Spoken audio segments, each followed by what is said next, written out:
Maraming mga dahilan para tayo mamroblema, malungkot, pero lalo ka lang lulungkot pag nagdagdag ka pa ng pag-aalala. Happiness is a decision. And because God is God and God is in control, we can decide to be happy, even though there are many reasons and temptations to be sad. Acts 10:14-15, Peter said, "Lord, I can't do that. I've never eaten anything that is unclean and not fit to eat." The voice spoke to him again, "When God says that something can be used for food, don't say it isn't fit to eat." Ang eksena ay nang si Pedro ay pinapakain ng Panginoon ng mga bagay na hindi kinakain ng mga Israelita dahil ito'y tinuturing nilang marumi. At sinabi ng Diyos, "Huwag mong matawag-tawag na marumi, ang ngayon ay ipinapakain ko sa iyo, therefore sinasabi ko sa iyo, malinis yan." Ang pag-aaral natin ngayon, pinamangatan, blessed among widows. Pinagpala sa lahat ng mga balo. Isang napakahalagang kwento na kapupulutan ng mayamang aral. Salamat, Panginoon, dahil kami pinagsama-sama mo upang magdiwang ng iyong kabutihan, upang ipagdiwang namin ang isang buhay na naman, isang araw na idinagdag nyo sa amin. Turuan nyo kami na pahalagahan ang araw na ito. Huwag itong baliwalain, punuin ng reklamo at lungkot, kundi ito ipagdiwang at ipagsaya. At ngayon, dalangin namin, kausapin nyo po kami ng isang simpleng mensaheng makapagpapatibay na aming pananalig at makapagpapasaya sa aming buhay. Lead us, teach us, be our preacher. In the name of Jesus Christ, your Son, our Lord, our friend, we pray with thanksgiving. Unang Hari, 17, 1-15. Si Elias ay isang propetang taga-Tisbe sa Gilead. Sinabi niya kay Ahab, "Saksi si Yahweh, ang buhay na Diyos ng Israel na aking pinaglilingkuran, hindi uulan, ni hindi magkakahamog sa mga darating na taon hanggat di ko sinasabi."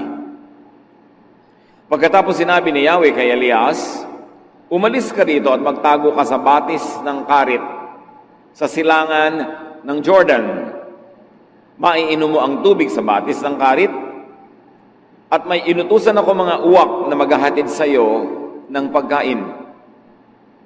Sinunod nga ni Elias ang sinabi ni Yahweh. Lumakad siya at nanirahan sa may batis ng Karit sa silangan ng Jordan.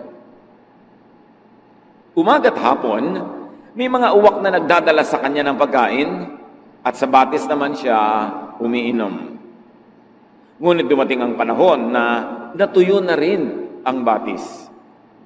Kaya sinabi sa kanya ni Yahweh, "Umalis ka rito, pumunta ka sa Sarepta, sa lupain ng Sidon. May inutusan akong isang biyuda na magpapakain sa iyo roon."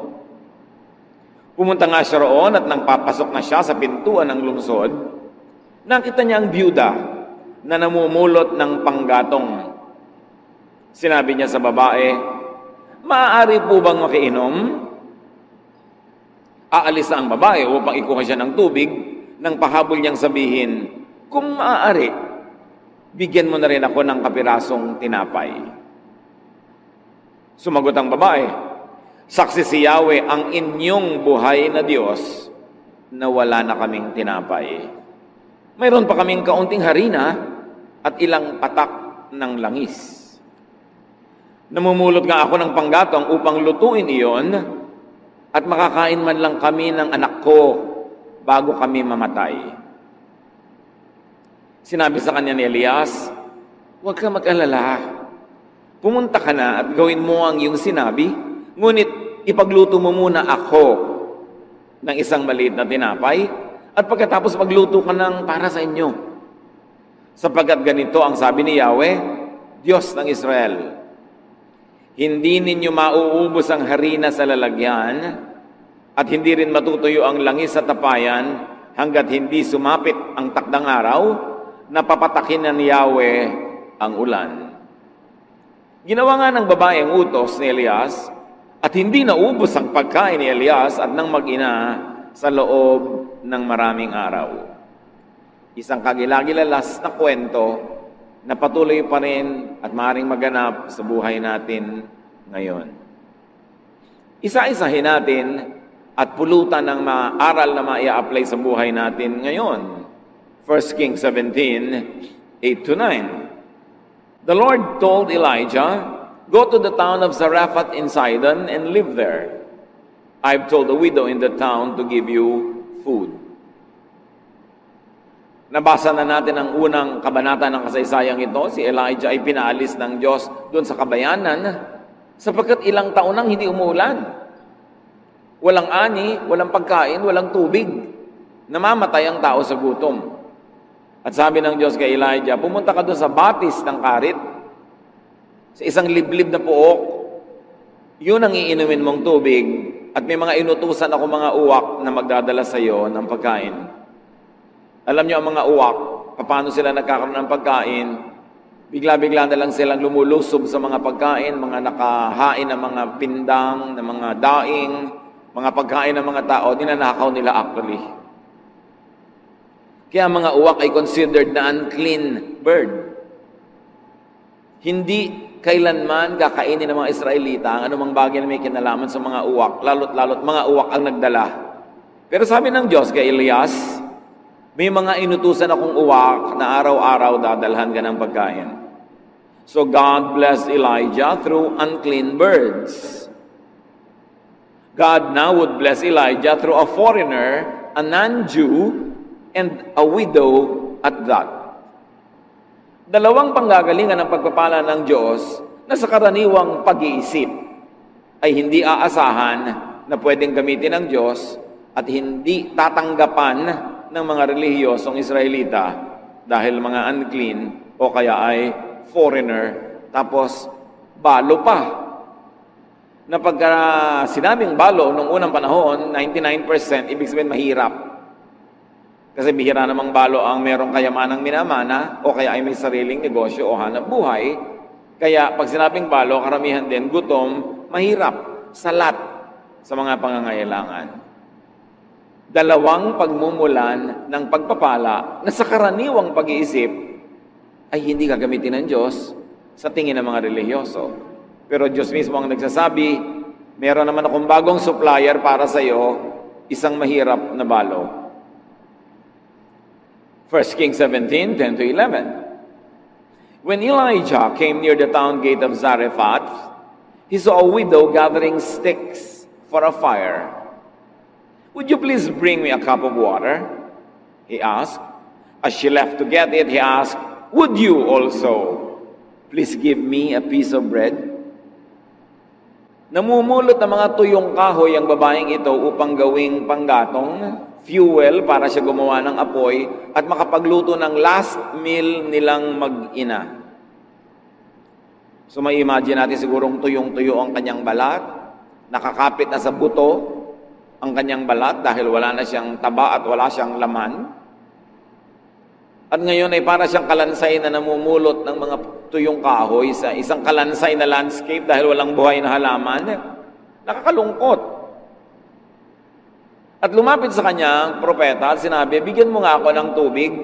At sa kabila ng lahat, nakulang na nga ang tubig, buong puso namang tumalima ang babaeng ito. Papapunta na siya sa kanyang tahanan para kumuha ng tubig. Nang biglang sabi nitong si Elijah, siya nga pala, pakidagdagan mo na rin ng tinapay, ha? Water? O sige, bibigyan na nga, pero bread during a grave drought? It seemed to be a very tall order. Parang imposible, una na ibigay, at mas imposible naman itong mama na to, ang lakas ng loob humingi ng ganitong bagay. Pero alam na natin na inutusan ng Diyos ang babaeng ito. Hindi natin alam kung paano niya nalaman ang utos ng Diyos. Maaaring siya kinausap o maaaring unconsciously nakalagay sa kanyang isip na talagang magbigay sa araw na yon o maging mapagbigay. Kaya yung pagbibigay ko minsan, ang nag-uudyok talaga sa atin Diyos, huwag nating pigilin. Pero huwag lang tayong papauto sa mga nanggagamit at mga abusado. Kailangan din, marunong ka. 1 Kings 17:12. The widow answered, "In the name of the living Lord, your God, I swear that I don't have any bread. All I have is a handful of flour and a little olive oil. I'm on my way home now with these few sticks to cook what I have for my son and me. After that, we will starve to death. Sabi niya, isinusumpa ko sa ngalan ng Diyos mo, sa ngalan ng inyong Diyos, wala akong tinapay. Yes, meron akong konting harina, konting patak ng langis, at ngayon meron ako pang gatong, gagawa ko ng apoy, magbe-bake ako ng konting-konting tinapay, at pagkakain namin yun, hihiga na kami mag-ina, at aantayin na lang namin na kamatayan.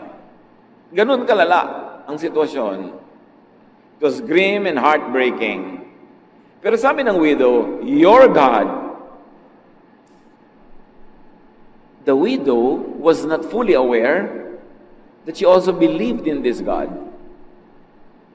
Na nung siya ay tinutusan ng Diyos na pakainin ng propeta, siya naman ay sumangayon. Kaya't bibigyan nga niya kung anong meron siya. Tubig nga, ibibigay niya eh. Wala lang nga talagang reading tinapay, pero inamin niya, meron naman siyang konting harina. Alam niyo po ba na maraming mananampalataya na hindi nila alam na mananampalataya sila? Kasi maaaring iba yung religious background nila, iba yung nilakihan nila na environment. Pero yes, nananalig sila sa buhay na Diyos sa langit na sinasamba ng mga Israelita, pero hindi sila lang ang nakakakilala o sumasamba, bagamat meron silang conscious knowledge of this God. Hindi exclusive sa kanila ang pananalig na ito dahil maging sa Biblia, napakaraming patunay na maraming hindi Israelita ang nananalig sa Diyos.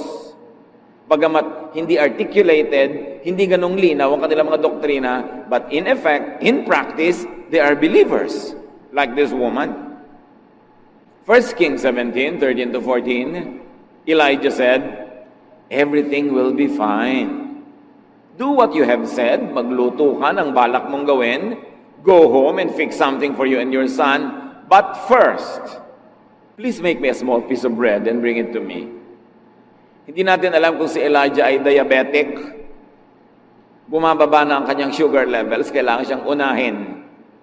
Kaya sa mga kainan, merong lane dapat ang senior citizens, hindi lang dahil mahina na sila at matanda na sila, marami sa kanila diabetic na rin. At alam nyo ng mga diabetic, pag nagutom, kailangan pakainin agad dyan. Bumababa ang blood sugar. Well, we don't know if that's the case of the prophet. Pero sabi niya, sige, gawin mo yung balak mo magluto para sa inyong dalawa. Pero pakiuna mo na ako. Magluto ka muna ng kapiraso, dalhin mo sa akin, at pakainin mo ako. Verse 14, the Lord God of Israel has promised that your jar of flour won't run out and your bottle of oil won't dry up before He sends rain for the crops. Sabi niya, tama ka, magluto ka, pero unahin mo ako. Maaaring ang uunahin niyang lutuin, yun na yung lahat-lahat ng harina niya. Wala nang matitira sa pangalawang luto. Pero sabi ng propeta, pag ginawa mo yan, hindi mauubusan ng laman ng iyong banga. Tuwing dudukwang ka at titingnan mo ang loob, meron ka uling maluluto. Kaya sige na, ipagluto mo na ako. Siguro ngayon, sa mga young people, pag sinabi mo yan, ang sagot nila sa iyo, uunahin talaga kita. Huling-huling supply na nga ito. 1 Kings 17:15, the widow went home and did exactly what Elijah had told her. Sabi sa inyo, mananampalataya ang babaeng ito Hindi lang niya alam. She had great faith. She was a believer, better than most people, na yung pananalig nila ay nakadoktrina, nakakwadro, nakasulat, nakadikit sa refrigerator, pero hindi naman ginagawa sa totoong buhay. Ang mga paniniwala nila ay malinaw na malinaw, ipinaglalaban, ipinagtatalo, nakikipagdigma sila at nakikipagdebate, pero sa totoong buhay, hindi naman sinusunod. Ang babaeng ito, hindi malinaw sa kanyang pananalig, hindi niya nga alam, mananalig pala siya Pero sa totoong buhay, she practices that faith. And at least, what she had was kindness. And kindness is high religion. May bubuti pa bang relihiyon sa pagiging mabait? Sa pagiging mabuti? Aanin mo ang relihiyon kung di ka naman mabait at mabuti. So ang babae ay sumunod. At sabi ng Bible, she and Elijah and her family had enough food for a long time. Dahil sinunod niya ang utos sa kanya ng Diyos, sinunod niya ang sabi ng alagad ng Diyos, she practiced that faith, which was not articulated by doctrine, but nevertheless was articulated by her deeds, and you will know a tree by its fruits, sabi ni Jesus.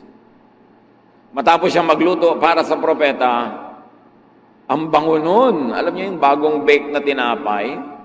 At ang mga Israelita noon, magpapainit sila ng bato, lalagyan nila ng gatong yung ilalim ng bato, iinit yung bato, mainit na mainit, doon nila ipapatong yung harina na may konting langis. At kung may supply, baka may itlog pa yun na isinama, pero ngayon, langis lang talaga at konting oil at harina, ang bango nun, lalo sa taong gutom, pero tiniis nilang mag-ina ang gutom nila, ibinigay muna nila sa propeta. And lo and behold, natingnan niya uli ang kanyang banga, may bago na namang harina doon, nag-bake siya, at araw-araw, sa tinagal-tagal ng panahon, bago umulan at tumubo uli ang mga halaman at makarecover ang ekonomiya, yun ang naging pagkain nila. Kung ipinagkait niya, kung nakinig siya sa word, at naging selfish siya, meron siguro silang nakaing last meal, pero yes, last na talaga. So she was blessed among so many widows. Maraming aral. At natitiyak ko ngayon pa lang na process na ng marami sa atin kanong aral sa ating personal na buhay. Pero dagdagan pa natin. More blessings could await those who help God's chosen servants. That's what the story says. Mark 9:41, sabi ni Jesus, anyone who gives you a cup of water in my name, just because you belong to me, will surely be rewarded. Sino man daw na mag-aabot kahit man lang isang basong tubig sa kanyang mga alagad, dahil mga alagad sila, dahil naglilingkod sila sa Diyos, dahil instrumento sila ng Diyos, tiyak na magagantimpalaan. Ang babaeng ito, hindi lang tubig, pati yung huling tinapay, ibinigay pa niya. Kaya takot-takot na tinapay ang naging kapalit. Isang aral is that more blessings could await those who help others, even though they themselves are also needy. Ang pagbibigay sa kapwa sa panahon ng sagana ay maganda. Pero hindi ka hanga-hanga kasi sagana naman eh. Pero ang pagbibigay sa kapwa sa panahon ng pangangailangan, ng kagipitan, ng kasalatan, dakilang pananalig. Pananalig sa ano? Pananalig kanino? Pananalig sa Diyos. Na pag gumagawa ka ng mabuti, kahit sa panahong nangangailangan ka, nakikita yun ng Diyos, at Diyos ang siya magpapalit ng iyong mga ibinibigay, Diyos ang siya magbibigay naman sa iyo. Because you cannot give what you never received at first. Ano man ang ating ibinibigay ay natanggap na muna natin mula sa Diyos. Kasi kung hindi ka binigyan ng Diyos, anong ibibigay mo? You were born into the world with nothing. And you will go out of this world with nothing. Wala namang ipinanganak na may dala ng ari-arian, kayamanan, etc. Kaya kung meron man tayong ipapamigay, yun ay dahil lang nakatanggap na muna tayo. Kaya napakamali na hindi magbigay.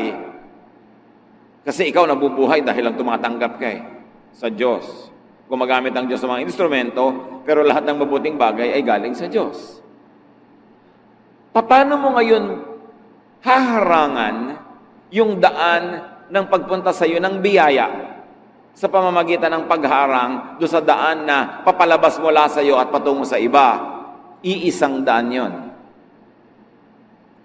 The same way that God uses to give you is the same way that you will use to give to others. When you close that road so that you won't have to give to others, you also close the same road that God uses to give to you. Pag naging maramot ka sa kapwa, pinipilit mo ang Diyos na maging maramot din sa iyo.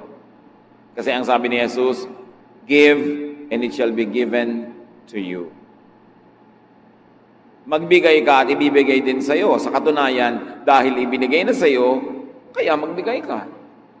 Kung sobra ka magpapakatalino, magpapaka-wise, magpapaka-selfish, you will survive for a few days, but beyond that, no more.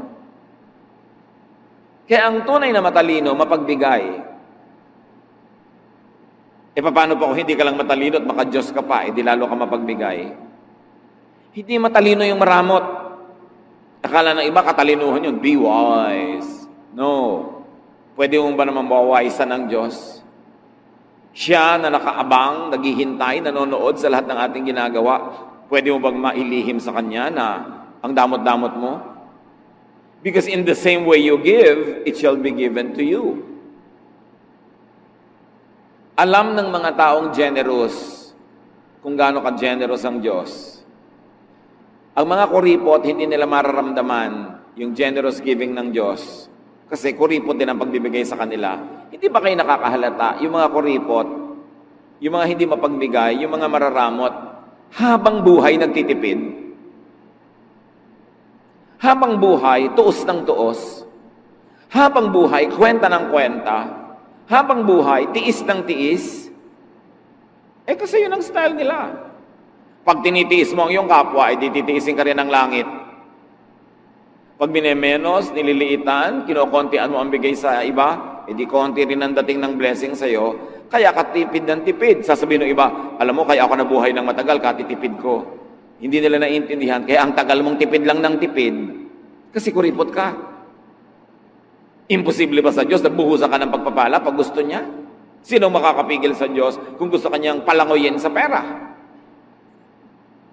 At sino naman ang makakapigil sa Kanya kung ayaw Kanyang bigyan? Alam niyo kung sino ang makakapag-udyok sa Diyos at makakapigil sa Diyos? Tayo rin. Because in the same way you give, you receive. What you do to others, they do unto you, and God does to you. Ang tunay na matalino, mapagbigay. Kasi ang pagbibigay ay pagtatanim. At ang pagtatanim ay pag-ani. Hindi man yung binigyan mong eksaktong tao ang anihan mo, aanit-aani ka sa iba. Kasi si Jesus ang may sabi, what you plant, you harvest. Pero ang pinagkakait, ipinagdadamot mo sa iba, ipagkakait at ipagdadamot din sa iyo ng langit. Kaya maging mapagbigay dahil matalino, at lalo naman kung dahil maka-Diyos. More blessings could await those who believe that God will provide. Alam niyo yung karamutan, ibig sabihin nun, hindi ka masyadong naniniwala that God can provide for your needs. Therefore, you have to be very wise, you have to be very selfish, sometimes you have to be very greedy, that you can cheat and steal from others dahil hindi ka naman bibigyan ng Diyos kung hindi ka magnanakaw. Hindi ka papakainin ng Diyos kung hindi ka magiging makasarili. Yun ang sinasabi ng mararamot. Kaya hindi nakakatuwa sa Diyos yun. Of course, hindi naman ibig sabihin na kung maka-Diyos ka, bulagsak ka na. Tapon ka na lang ng tapon, bigay ka na lang ng bigay kahit sa hindi dapat bigyan. But do not let needs and famines scare you. Do not let needs and famines take away your humanity and kindness away. Yes, merong panahon ng taggutom, pero Diyos pa rin ang Diyos sa panahon na yon. Yes, may panahon na wala kang kita, wala kang trabaho, wala kang negosyo. Yes, may panahon na lugi ka. Yes, may panahon na salat at kulang na kulang ka. Pero ang Diyos ay nakaupo pa rin sa kanyang trono at siya pa rin ang Diyos. Ang mahalaga sa mga panahon na ganito, manatiling tapat, manatiling nananalig, at manatiling mabait. Hindi sapat na dahilan ng ating mga kasalatan at pangangailangan para tayo maging maramot at masama sa kapwa. Ang tunay na nananalig, you will be good in spite of needs, in spite of wants, in spite of poverty. Hindi ka bayanihan sa mayaman na magbigay kasi hindi naman niya babawasan ang pagkain sa plato niya. Bagamat kabutihan yon. Pero kabayanihan, sa taong kokonti na yung pagkain niya, sasaluhan pa niya ang iba. Sa palagay nyo, hindi yun nakukwenta ng Diyos? Hindi yun nakikita ng Diyos? Kaya ang karukhaan ng pangangailangan ng paghihirap ay napakalaking tukso. Akala ng iba, ang tukso lang isang babaeng nakabikini na nakaupo sa malaking plato o isang gwapong lalaking nakatrunks at kikindat-kindat sa'yo. Laging yun lang ang tukso. No!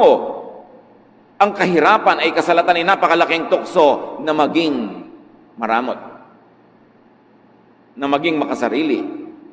Tukso rin yun. At yung pagyaman, malaki ring tukso. Kasi yung yumayaman, lalong gustong yumaman. Kaya napapansin nyo, mas yumayaman, marami, mas kumukuripot pa. Kasi tuwang-tuwa siyang dumadami yung iniipon niya, nagiging Diyos na niya yon. Tukso rin yon. Maraming tukso. Pero kung nakafocus ka sa Diyos, hindi ka malilito ng ganito mga bagay. So this widow was really a believer, though she was not an Israelite. But she was better than all of those Israelites at the time because she was the only widow blessed by God during that famine. Not one widow in Israel was blessed. So be discerning. Yes, be good, but be discerning even in dispensing kindness. Hindi ibig sabihin ng kabaitan ay kawalan ng talino. Alam niyo naman, sabi nila, kapatid ng kabaitan ang kablangkan. Madalas talaga nakakalito yung dalawang yon, kung mabait ka ba o blank. Pero ang tunay na makadiyos, mabait pero matalino. Be discerning in dispensing kindness, especially to religious opportunists. Marami mga oportunistang relihiyoso, gagamitin ang verse na ito para katasan ang mga widows, katasan ang mga mahihirap, makuha ang mga pera nila, mapunta sa isang bundat na bundat, busog na busog, at ang yaman-yaman ng mga relihiyosong leaders. So matalino ka rin, and be discerning, especially in entrusting scarce resources to others. Konti na nga yung resources mo, yes, nagbigay yung babae, pero hindi kahit kanino na lang, ibinigay naman niya dun sa propeta na sinabi ng Diyos ay bigyan niya. Matthew 10:16, sabi ni Jesus, be as wise as snakes and as innocent as doves. So kailangan wise ka kung mananampalataya ka, hindi ka blank. Hindi ko mo mananampalataya ka, blank ka na. Dapat matalino ka. Kailangan nag-iisip ka. Hindi ka basta bigay ng bigay. Pinag-iisipan, ipinapanalangin. Pero ayon sa udyok ng Espiritong Banal, we become generous.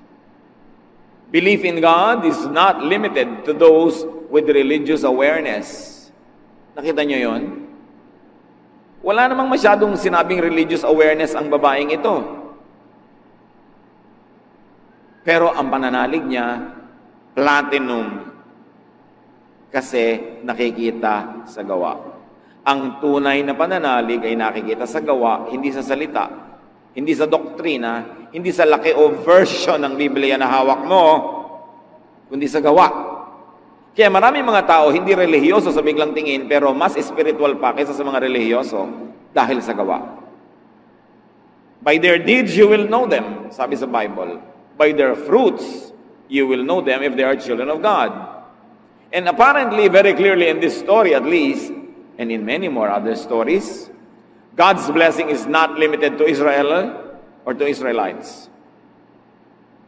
God's blessing is not limited to certain persons or groups of persons. Walang limitasyon kung sino ang pwedeng pagpalain ng Diyos. Hindi garantisado na pag relihiyoso ka, blessed ka na. At meron naman mga hindi relihiyoso na be-bless. Luke 4:25-28, sabi mismo ni Jesus, isa sa mga konting kwento sa Old Testament na kinote ni Jesus, once during the time of Elijah, there was no rain for 3.5 years. And people everywhere were starving. There were many widows in Israel, but Elijah was sent only to a widow in the town of Zarephath near the city of Sidon. When the people in the meeting place heard Jesus say this, they became so angry. Nangangaral si Jesus sa loob ng bahay dalanginan nang inungkat niya ang kwento ng babaeng ito. Sabi niya, alam niyo noong unang panahon, 3.5 taong walang ulan. Anong klaseng El Nino yan? Ang tagal. Drought. Pag may drought, walang tubig. Pag walang tubig, walang halaman. Pag walang halaman, walang kakainin ng sino man. 3.5 years. Kung may itinago ka man, ubus na dahil 3.5 years. Sabi niya, wala ni isang babaeng balo sa Israel na pinagpala at pinili ang Diyos, kundi ang babaeng ito na taga Sidon, meaning Gentile, hindi Israelite. Sabi ganon, siya lang ang pinagpala ng Diyos. Nagalit ang mga banal at relihiyosong Israelita na nakikinig noon sa sermon ni Jesus. Bakit sila nagalit? Because the Jews had always thought of and considered themselves as special and favored. Sobra na nilang napapaniwala ang kanilang mga sarili na napaka-special nila sa Diyos. Sila lang ang mahal ng Diyos, sila lang ang anak ng Diyos, sila lang ang itinangi ng Diyos. At yan ay binasag ni Jesus sa napakaraming pagkakataon. Ipinamukha niya sa mga Israelita, you are not as special as you think. At sabi ni John the Baptist, kahit ang mga batong ito, pwedeng gawin ng Diyos na tagasamba sa Kanya kung kayo mga Israelita hindi sumasamba. Sobra kasing naging ethnocentric ang mga Israelites. Sobrang yumabang sila. Sila lang ang blessed. At sabi ni Jesus, alam niyo ba? 3.5 years, not one widow in Israel was blessed, but this outsider was blessed. Because God blesses whom He likes to bless. Hindi mo pwedeng limitahan ng Diyos na yung gusto mo lang i-bless niya, ang i-bless niya. The Lord told Moses that He has pity and mercy on anyone He wants to. Kung sino man ang maibigan ng Diyos sa kaawaan, tulungan, sino ang makakapigil sa Kanya. So God can bless you because, maganda yun, napagpapala ka dahil bagay ka, karapat-dapat ka, marami kang ginagawang mabuti, religyoso ka, etc. But God can bless you in spite of. Yes, pwede kang pagpalain ng Diyos dahil bagay ka, at pwede kang pagpalain ng Diyos kahit di ka bagay pagpalain, lalo sa tingin ng iba. God can bless you anyhow, anyway. Ganun kahiwaga ang Diyos. At kahit nagugutom ang buong bayan, God can bless you if God likes to bless you. Kahit huling harina mo na yon, pwede niyang dagdagan kung gusto niya. Luke 1:37, nothing is impossible for God. Walang imposible. Kaya pagka meron tayong mga suliranin, meron tayong mga pangangailangan, huwag kayo dun tumitig. Ang titigan nyo yung Diyos na kayang lutasin ng ating mga suliranin. Pag meron kang pangangailangan, ang titigan mo yung Diyos na kayang magbigay. Pag may kinakatakutan ka, ang Diyos ang tingnan mo na siyang nagbibigay sa iyo ng proteksyon laban sa iyong kinakatakutan. Sa oras na ang tingnan mo dilim, nalilimutan mong may liwanag. Pag ang pinakuan mo ng mata ay problema, nalilimutan mong may solusyon. Lahat ng problema may katapat na solusyon. Pero pastor, wala pong solusyon ang problema ko. Eh di hindi problema yon. Kasi pag may problema, may solusyon. Yun ang ibig sabihin ng problema. Pag walang solusyon, hindi problema, huwag mong problemahin, tanggapin mo. Kaya naman kung minsan nahihirapan ka, pinoproblema mo ang hindi problema. Halimbawa, ang height ko lang po, 3 feet and 2 inches. Problema ba yan? Anong solusyon? Wala po. Di hindi problema, tanggapin mo. Tumungtong ka na lang sa bangko. Ba't mo pinoproblema? Hindi pala problema dahil walang solusyon. Ngayon, kung may solusyon, yun ang problemahin mo. Tumingi ka sa Diyos ang lakas na malutas yan. Walang hindi kaya ang Diyos. Mark 9:23, if you can, said Jesus, everything is possible for one who believes.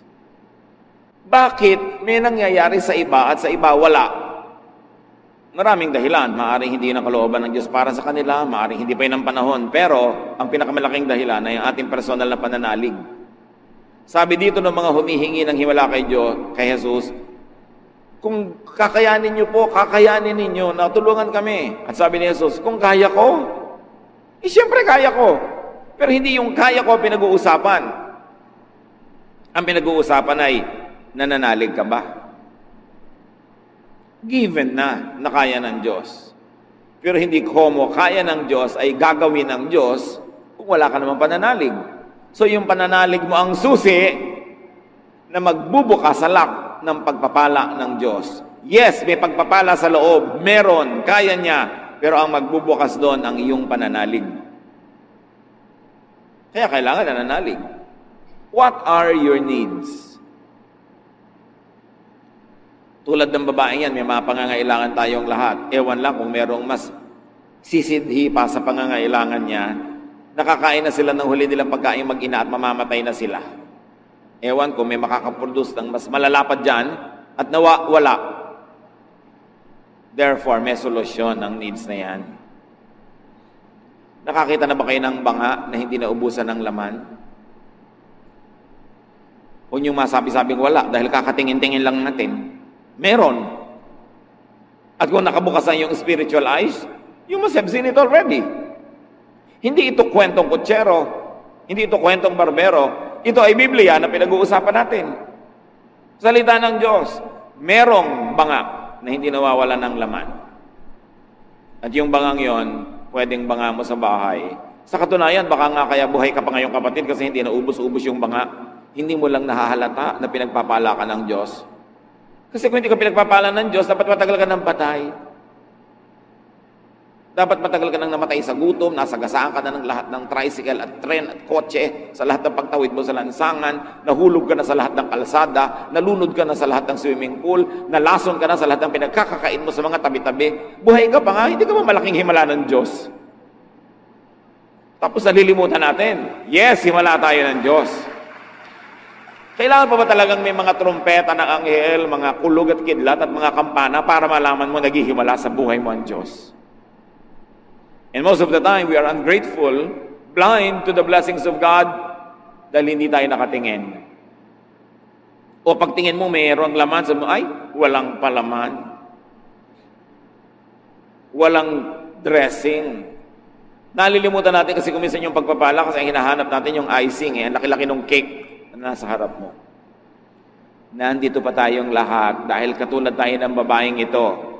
Up to this moment, at the very least, hindi na ubusan ang banga nyo. Kahit mga kuminsan napakaburara natin, napakapabaya, kuminsan hindi maingat, pero ayan, buhay pa rin tayong lahat. God can bless you. And remember this, God can bless you even through ravens. Kahit unconventional at unclean, maruruming mga uwak, ginamit ng Diyos para kahit panandalian, buhayin yung kanyang anak na walang makain. So, hindi na kailangan magselan-selan ka, lalo sa panahon ng pangangailangan. Nauunawaan niya ng Diyos at may ganap at sapat na mga halimbawa sa Biblia.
Ang Diyos nga nagsalita sa pamamagitan ng isang donkey.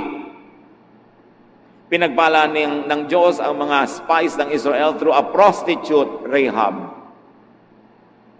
Marami mga relihiyoso ngayon, mas maselan pa doon sa mga karakter sa Bible na pinagpala talaga ng Diyos.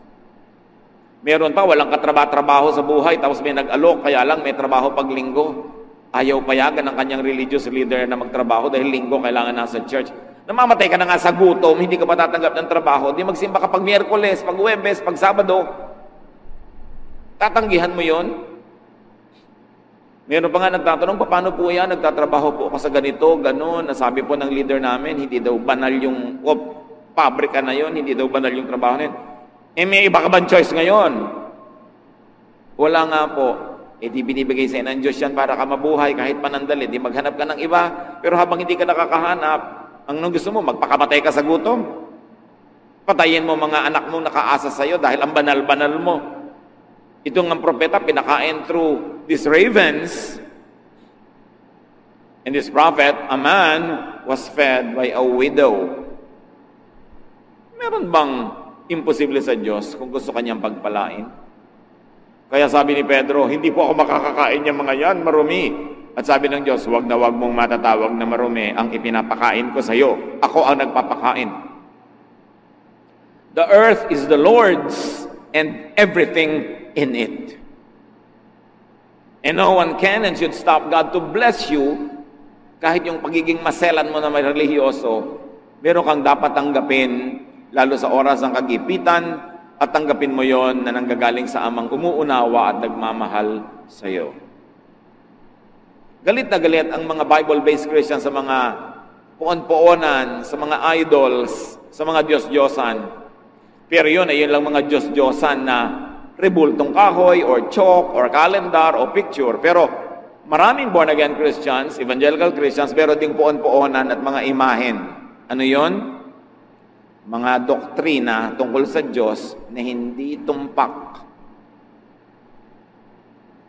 A misrepresentation of God through very narrow doctrines is also an idol. Because the definition of an idol is a misrepresentation of God. So when you misrepresent God, make God angrier than He is, make God look more strict than He is, you are actually creating an idol and you are worshiping an idol. Parehong bawal lang yun. Isang galit na galit ka sa rebultong kahoy, rebultong bato, pero may rebulto ka wala sa utak mo, doktrina tungkol sa Diyos na mali. Baluktot, salungat, sa tunay na imahe ng Diyos na babait, mabuti, maunawain, mapagpatawad. So, you could be blessed by God even through an unlikely source.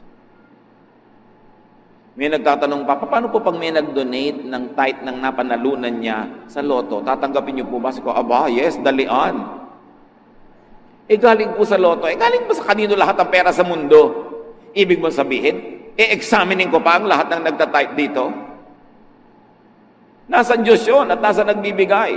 At kung galing man sa hindi maganda, dahil ibinigay niya sa maganda, di gumanda.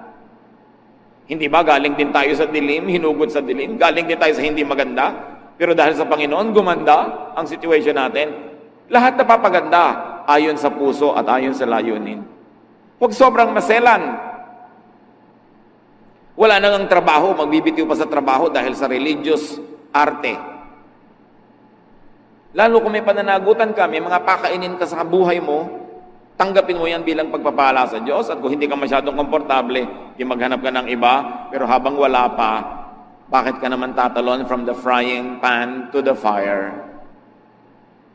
Na nasa banig, lilipat sa sahig, sabi ng matatanda. Don't be so squeamish. Minsan, mas baselan pa tayo sa Diyos. Mas banal pa tayo sa Diyos.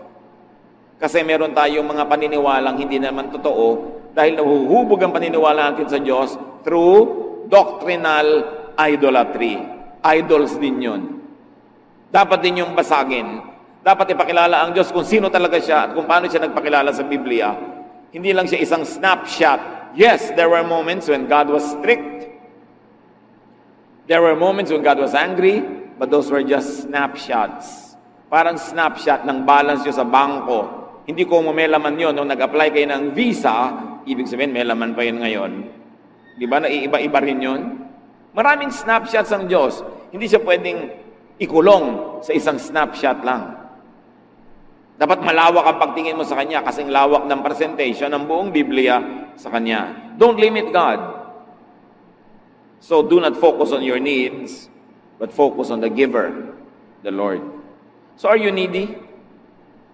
Anong mga pangangailangan ninyo? Anong mga kalungkutan ninyo? Anong mga kasalatan? Hindi yan excuse para maging masama. Hindi yan excuse para maging masungit. Hindi yan excuse para maging maramot. Lahat tayo may hinihilang buntot. May mga pabigat sa buhay, pero hindi excuse yun para ilabas mo yung sungay. Mas may hinihila kang bigat, mas gumaganda pagka kagandahang loob, kagandahang asal ang ating ipinapakita. Kahit na may problema ka, pwede kang ngumiti. Kasi ang pagsimangot naman, hindi masosolve yung problema mo eh. So huwag tayong pabigat sa sobrang dami ng mga issues. Huwag nating lilimutin ng Diyos kasi siya ang laging tumutulong sa atin. At kaya niya tayong tulungan kung iibigin niya. Yung puso natin ang ilagay natin sa tama. Makinig tayo sa udyok ng Espiritong Banal. Huwag tayong matakot sa famine. This widow survived it. And there's no reason why anybody cannot.